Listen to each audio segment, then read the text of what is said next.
Number 1. Staying in toxic environments. Your boss constantly puts you down, but you stay. Your partner verbally tears you apart, but you don't leave. Your friend group thrives on drama, but you remain part of it. What's really happening behind these choices? There are two potential reasons for this. First is habituation. When you're exposed to repeated stress or abuse, your nervous system adapts. Your body learns to respond to those cues, and this creates a false sense that you can handle it. Over time, what once felt overwhelming starts to feel normal. Second is attachment and trauma bonding. When the same person who causes harm also offers comfort or affection, your brain's reward system creates complex associations between pain and relief. This unpredictable cycle of hurt and kindness activates your brain's reward pathways intermittently, and victims get hooked on those occasional good moments, making it incredibly hard to leave even when the relationship is clearly damaging. Toxic situations that once hurt you can actually feel safer than unfamiliar environments, simply because they're predictable. Breaking free feels nearly impossible because your nervous system has learned to associate love with suffering. This pattern delays healing because when you stay in familiar dysfunction, your brain never gets the chance to recalibrate and experience what healthy, safe connection actually feels like. Number 2. People-pleasing. You're drowning in work, but when someone asks you to take on more, you smile and say absolutely happy to help. This response runs much deeper than politeness. It's a survival strategy your nervous system developed. During traumatic experiences, particularly in childhood, your brain learned that having needs or opinions could signal danger. Maybe expressing preferences led to conflict, or your needs were consistently dismissed or punished. Your nervous system adapted by developing what trauma researchers call the fawn response, becoming agreeable to avoid perceived threats.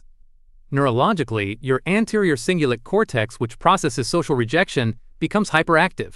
Disapproval literally registers as pain in your brain. Each time you override your authentic response to please others, you're strengthening neural pathways that prioritize external validation over your internal wisdom. Your brain learns to treat your own voice as less important than people-pleasing. Number 3. Confusing control with safety. You rehearse conversations before they happen. You monitor everyone's emotional temperature. You try to anticipate and prevent every possible problem. This exhaustion isn't coincidental. It's neurobiological. Trauma fundamentally involves powerlessness. In response, your brain develops hypervigilance, a state where regions like the anterior cingulate cortex and insula constantly scan for potential threats. You're trying to eliminate uncertainty because once, uncertainty meant genuine danger. But this hypercontrol creates an ironic problem. Your hypothalamic pituitary adrenal axis, the body's stress response system, stays chronically activated. This keeps cortisol and adrenaline elevated, mimicking the heightened state of your original trauma. Cortisol, your main stress hormone, helps in emergencies, but long-term, high levels can disrupt sleep, weaken immunity, and affect mood. Adrenaline prepares you for fight or flight, but repeated surges constrain your heart and keep your nervous system on constant alert. Stress hormones protect you short-term, but over time, they wear you down. Your nervous system believes it's protecting you, yet chronic hypervigilance keeps you trapped in the physiological state you're trying to escape. Authentic safety comes not from controlling every variable, but from building resilience and trusting your capacity to handle whatever emerges. Number 4. Rushing your healing. 1 month of therapy and frustration builds. Why am I still triggered? When will I feel normal again? That person seemed to recover faster than me. Neuroscience reveals that trauma engages multiple brain regions. The hippocampus encodes explicit memories, the amygdala holds emotional intensity, the insula tracks body sensations, and the brainstem drives automatic survival responses. Because these systems work differently, they also recover at different rates. Your logical mind might completely understand that you're safe now, while your limbic system continues holding fear patterns. You exist simultaneously in present awareness and past protection modes. Each time you practice responding differently to familiar triggers, you're creating new neural pathways through neuroplasticity. These pathways function like walking trails. They require repeated use before becoming the automatic routes your mind takes. The principle that neurons that fire together wire together explains why healing unfolds gradually. You're literally rewiring patterns that may have existed for decades. Your brain deserves patience as it performs this remarkable reconstruction work. Number 5. Minimizing your trauma. Others had it worse, at least nothing physical happened. I should be grateful. Some people face real trauma. Your nervous system doesn't operate with comparative rankings. It doesn't evaluate whether your experience would score higher or lower than someone else's. Your autonomic nervous system simply responds to any threat to your fundamental sense of safety and belonging. When you minimize your experience, you're essentially telling your nervous system your protective responses don't matter. Yet, those responses continue operating anyway. Your brain's alarm system responds to what threatened your sense of safety, not to comparisons with others' experiences. Number 6. Isolating instead of connecting.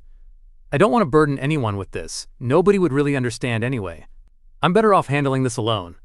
Isolation might feel protective, but it actually reinforces your brain's central fear that you're unsafe with other people.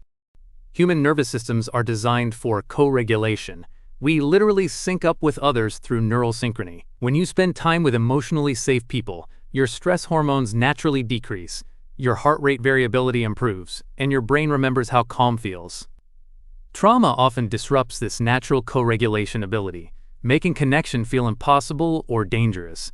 But the remedy isn't further isolation. It's finding safe connection, even in small doses. You don't need to share your deepest struggles with everyone. You simply need someone who can be present with you, without trying to solve or fix anything, allowing your nervous systems to remember safety together. Number 7. Avoiding your emotions. Stay busy with work, binge another series, hit the gym for the 3rd time today. Anything that keeps you moving fast enough to avoid feeling what's underneath. Emotions aren't just internal weather, they're neurochemical information systems. When you avoid them, you're blocking crucial data about what you actually need right now. Suppressed emotions create what neuroscientists call allostatic load, the cumulative wear on your body from chronic stress. Avoided feelings don't simply disappear. They manifest as headaches, insomnia, digestive problems, or sudden intense reactions to minor situations.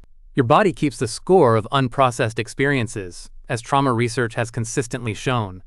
Anger might be signaling that a boundary was crossed. Sadness could be processing what you've lost. Fear might be highlighting something that genuinely needs attention. When you refuse these messages, they find other ways to get through to you. Moving through emotions, rather than around them, allows your nervous system to complete its natural processing cycles and return to balance. Number 8. Self-sabotaging when things get good. Just when life starts improving, you might find yourself making choices that undermine your progress. You pick fights with a loving partner, procrastinate on a promotion, or abandon healthy habits that were working. Your nervous system has an unconscious comfort zone, called your window of tolerance. When you've lived with chronic stress or trauma, your brain adapts to dysfunction as your baseline. Positive experiences can feel unfamiliar or even threatening. Here's why. The amygdala, your brain's threat detector, isn't great at separating positive stress from negative stress. What it really responds to is change and uncertainty. So when life improves, your system may unconsciously flag it as danger. Without realizing it, you create crises that return you to familiar stress levels. It can look like perfectionism, procrastination, unnecessary conflict, or even physical symptoms that force you to slow down. The key is recognizing these patterns without judgment. Start small. Allow yourself to feel good for brief moments without immediately creating drama. Over time, your nervous system can learn that safety includes joy, not just survival.